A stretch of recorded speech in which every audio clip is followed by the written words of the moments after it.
Alas 3 pa lang ng umaga nag-prepare na kami ng aming mga gagamitin sa pagluluto. At dahil nga may konting handaan mga idol, ayan, nag-prepare na kami. Balat na kami ng patatas, saka nag-ready ng mga sibuyas at bawang. So ganyan talaga pagka may mga handaan, maaga pa lang kailangan mag-umpisa na kayong magluto. Kasi normally nagpapakain na mga alas 10. So ayan mga idol, atin nang ginulungan ng ating pinsan sa pag-prepare ng mga sangkap, ng mga ingredients. At ang una naming niluto ay itong kaldereta mga idol. At nung matapos nang maluto yung kaldereta, sinundan natin ang ating paboritong champagne. At napakasarap na champagne ng Batangas mga idol. Talagang talagang bihira na kasi ako makatikim ng champagne. Pero itong kaldereta, normally nakakapagluto naman tayo sa ating sariling bahay. Ang champagne kasi bihira ka lang ding makabili ng mga laman loob kasi madalas na uubos yun sa mga karnihan at tindahan ng karning kambing. Mabilis mabenta.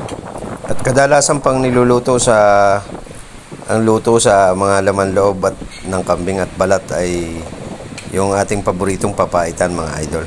So bihira lang kasi sa Batangas kasi mga idol, sa aming probinsya ay champagne ang talagang kadalasang luto sa balat at saka mga laman loob ng kambing.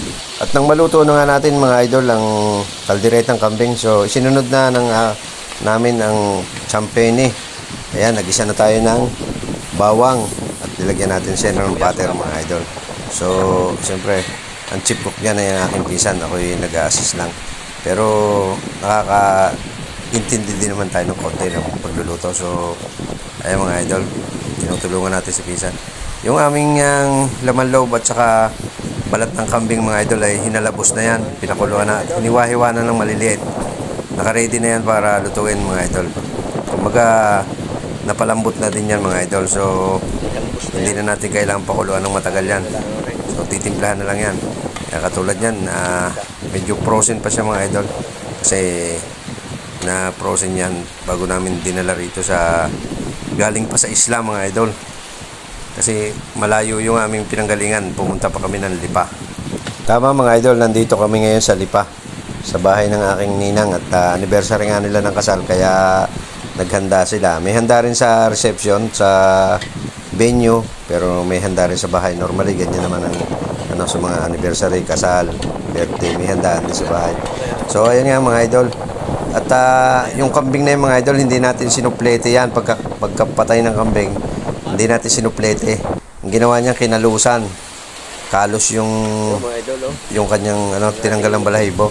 Ginamitan ng mainit na tubig. At hindi ba yung ibang style sinusuplete mga idol. Masarap din kasi mga idol yung sinusuplete dahil yung balat niya masarap kilawin. May konting laman. Normally sa ibang bayan dito sa atin sa parteng Ilocos o kahit dito sa ibang lugar, masarap talaga yung kinikilaw din yung balat na may konting halong laman. Yo, nga. Yo, tulitan ka lang na. Maganda ng chicken. Okay daw. Napakasarap na. Sige, yan wala. Dagan pa ng sarsa. Ano yan? Masarap sa ketchup ano? Ketchup yan, ketchup. Para medyo mumula-mula. Ano idol? Yo. Talagang bagyong violator ng mukha sa Batangas.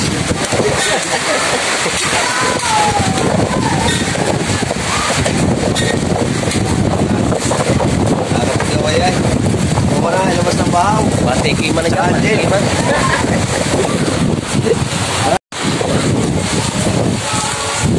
Ito na, talaga, sarap niya, no?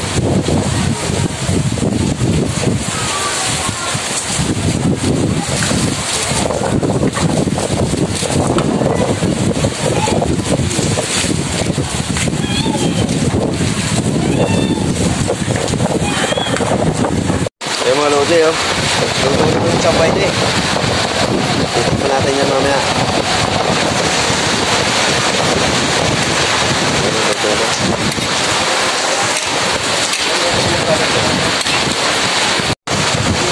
Ay mga idol, titikman natin ang sabay niya.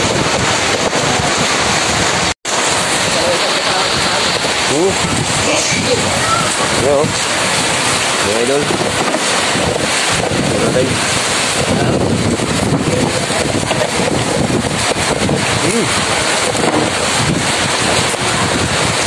Sarap. At habang kami nagluluto dyan mga idol, medyo malakas ang ulan kaya medyo maingay ang ating video.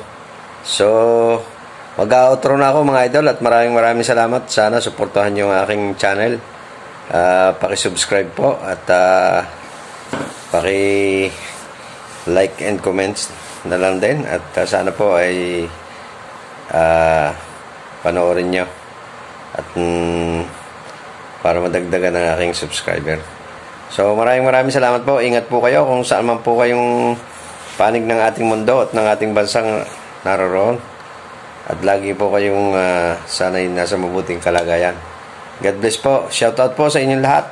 Lalo na po sa aking mga kaibigan at aking mga subscriber na nag-subscribe na sa akin. So sa mga hindi pa nakasubscribe, please lang po, pakisubscribe po at malaking tulong po sa akin. Salamat po. Hanggang sa muli.